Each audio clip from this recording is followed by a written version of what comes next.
I was in prison. And I remember having a conscious thought, what the hell happened? The desire to go out and buy a half gallon of whiskey was so strong, there was just nothing that could overcome it. If I thought about it, it was going to happen. It just got to that point where everything was falling apart.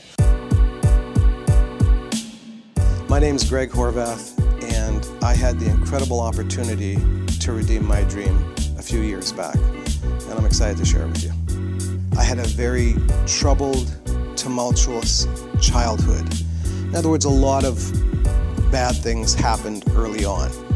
And, you know, when you don't have coping skills, what I found worked best for coping with that trauma, that pain, was alcohol.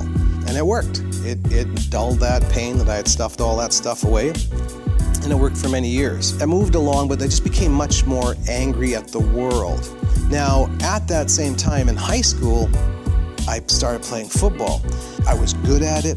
I was acknowledged. You know, the coaches would pat me on the back and say, "You're great." And obviously I craved that and needed that, and I got that.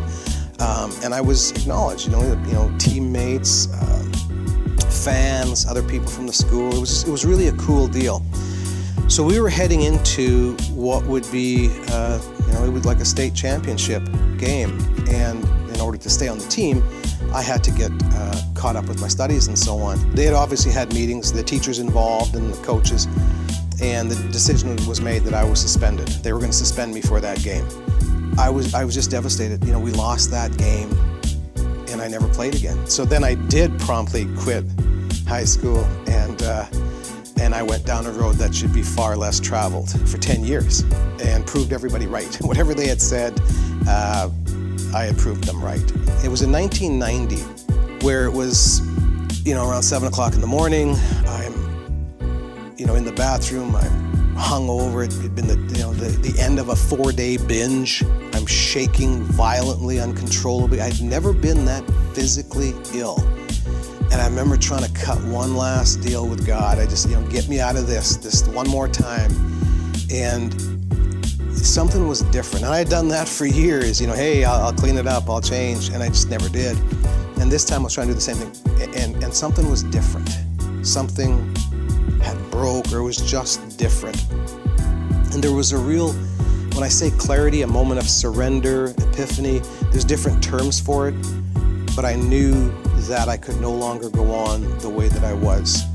Slowly over time, as I straightened out the wreckage or the mess of my life, it did crystallize where I wanted to go to college, I wanted to take classes, and I wanted to play college football. And that started this whole process where, I got on the phone for weeks. And eventually I came across Coach Don Butcher at Saddleback College. He really wanted to see me live my dream, and he was going to give me a chance. And that started the whole dream where, I got to Saddleback College, went through training camp, got to play the 10-game season. One of the things I was most proud of is for that fall semester of 2000, I had a 4.0 GPA, President's Honor List. And as God is my witness, that was one of the most rewarding things. To be able to live that dream was absolutely life-changing. When you plan something, go through the hard work and see it all the way through, whatever that means. My goal was to not quit. It wasn't to be most inspirational player. It wasn't to be President's Honor List 4.0 GPA. It was to go be a good person, be a good teammate, always show up, always give my best, try not to complain and whine, and just go through the process. And then, the results will look after themselves, and that's what happened. I just focused on the journey. I've seen this story impact thousands of people, whether it's a corporate audience, a high school audience, a college audience. I've seen how people react when they see this story.